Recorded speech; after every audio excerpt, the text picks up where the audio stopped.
Pokok cakayan ni dikatakan boleh merawat kanser payudara. Pokok cakayan. Kat sini memang banyak pokok cakayan. Pokok cakayan dikatakan boleh merawat kanser payudara. Tak tahulah betul tak betul kan. Orang cakap lah kan. Pokok cakayan. Memang kawasan ni memang banyak pokok cakayan. Dia kawasan dia duduk kawasan bukit kan. Pokok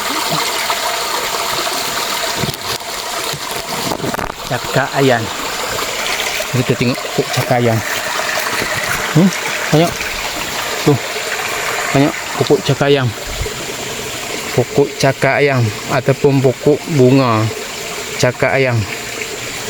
Oh ni, sini tempat dia ni. Tempat dia saja ni.